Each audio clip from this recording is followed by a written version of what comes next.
চিরদিন কারো সমান নাহি যায়, আজকে যে রাজাধিকার কাল সে ভিক্ষা চায়। কবি নজরুলের এই অমর কবিতাটি এখন হারে হারে টের পাচ্ছেন আওয়ামী লীগের নেতারা।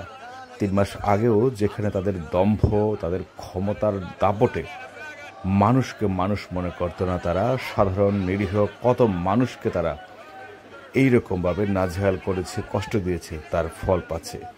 অ্যাডভোকেট কামরুল ইসলাম, সাবেক আইন প্রতিমন্ত্রী, খাদ্য মন্ত্রী, ঠিক আছে, যার বিরুদ্ধে নানা অভিযোগ অনিয়মের, সেই ভদ্রলোককে গতকাল উত্তরা থেকে গ্রেফতার করেছে পুলিশ এবং তাকে আজ আদালতে তোলা হয়েছে, যেখানে তাকে 8 দিনের রিমান্ড দিয়েছে।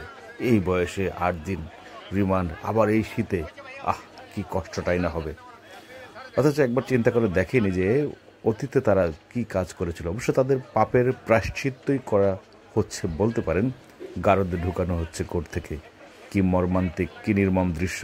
অথচ এই রকম কাজ গত 15 বছরে তারা কম করেনি।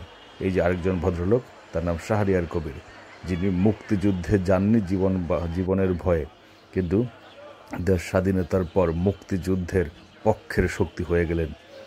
তাকে মুরগি কবির নামেও ডাকা হয়, বেশ পরিচিত লোক তিনি। তাকে আমি একবার জিজ্ঞেস করেছিলাম, আপনি মুক্তিযুদ্ধে না গিয়ে মুক্তিযুদ্ধের পক্ষের শক্তি কেন? সে মোটামুটি তেলের বেগুনে জ্বলে উঠেছিল। অবশ্য তাদের যেই পাপ, সেই পাপের প্রায়শ্চিত্ত এখন চলছে।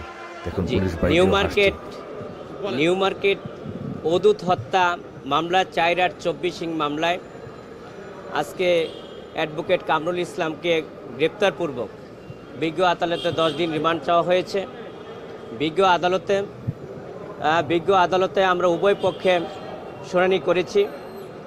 মূল আজকের যে আসামির, ওনার বিরুদ্ধে এলিগেশন হচ্ছে যে নিউ মার্কেট থানায় যে একটা হত্যা সংঘটিত হয়েছে, যে ভিকটিম অদূত, উনি একজন ব্যবসায়ী ছিলেন। ওনার এই হত্যাকাণ্ডের সাথে উনি ইন্ধন দিয়েছেন, নির্দেশদাতা, এমনকি পরিকল্পনাকারী হিসাবে চিহ্নিত করা হয়েছে, অভিযোগ আনা হয়েছে।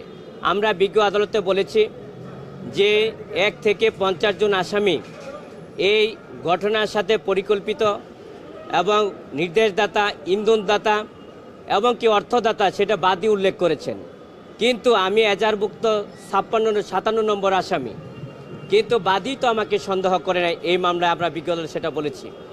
বিজ্ঞ আদালতে বলেছি যে আমি অ্যাডভোকেট কামরুল ইসলাম একজন বীর মুক্তিযোদ্ধা, দেশের জন্য, জাতির জন্য উনি যুদ্ধ করেছেন।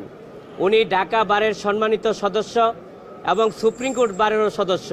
উনি একজন আইনজীবী হিসাবে অত্যন্ত দক্ষতা, নিষ্ঠার সাথে আইনজীবী হিসেবে আইনের শাসন প্রতিষ্ঠা করার জন্য উনি সব সময় সংগ্রাম করেছেন এবং সেটা অবদানও রেখেছেন।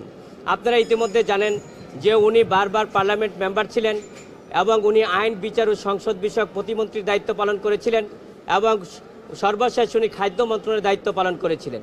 যখন যেখানে দায়িত্ব পালন করেছিলেন অত্যন্ত নিষ্ঠা ও দক্ষতা, সততার সাথে দায়িত্ব পালন করার উনি চেষ্টা করে গিয়েছেন।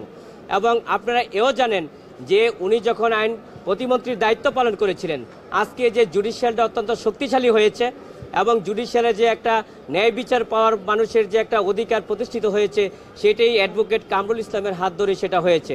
আমরা বিজ্ঞ আদালতের সাবমিশন রেখেছি এবং বলেছি, বিজ্ঞ আদালতে আমরা বলেছি ওনার বয়স হলো 76 বছর, উনি একজন অসুস্থ ডায়াবেটিস রোগী এবং হার্টের রোগী, সেই বিবেচনায়, এবং উনি একজন ফ্রিডম ফাইটার ছিলেন সেই বিবেচনায়, এবং উনি ঢাকা বার আইনজীবী সমিতির সদস্য এবং সুপ্রিম কোর্ট বারের সদস্য, সেই বিবেচনায় আমরা রিমান্ডটা বাতিল চেয়েছিলাম। বিজ্ঞ আদালত সন্তুষ্ট হয়ে উনি 8 দিন রিমান্ড মঞ্জুর করেছেন। আমরা জামিন চেয়েছি এই কারণেই যে অ্যাডভোকেট কামরুল ইসলাম এই ঘটনার সাথে সম্পৃক্ত না, এই ঘটনার সময় উনি উপস্থিত ছিলেন না এবং ইন্ধনও দিয়েছিলেন না, নির্দেশও দিয়েছিলেন না। বাদীটা এজাহারে স্পষ্ট বলেছে, সেই ব্যাপারে বাদীও আমাকে অভিযোগ করে নেয়। শুধু রাজনৈতিক কারণে আমি গত সরকার আমলে বারবার এমপি ছিলাম, মন্ত্রী ছিলাম এবং সেই কারণে আমাকে এই মামলায় সম্পৃক্ত করা হয়েছে এবং বিজ্ঞ আদালতে জামিন নামঞ্জুর করেছেন। আমরা বিজ্ঞ আদালতের সেই যে আদেশে, যে অর্ডারে আমরা একজন আইনের ছাত্র হিসাবে, আইনজীবী হিসাবে মনে করেছি যে আইনের শাসন প্রতিষ্ঠিত হয় নাই এবং সেই অর্ডারের এগেইনস্টে আমরা উচ্চ আদালতে যাব এবং উচ্চ আদালতে আমরা যে সাবমিশন রাখবো এবং আমরা আশা করি যে উচ্চ আদালতে আমরা ন্যায় বিচার পাবো তাহলে আইন আদালতের প্রতি মানুষের আস্থা ও বিশ্বাস বাড়বে এবং আইনের শাসন প্রতিষ্ঠিত হবে। আমরা দেখলাম যে উনি বিচারক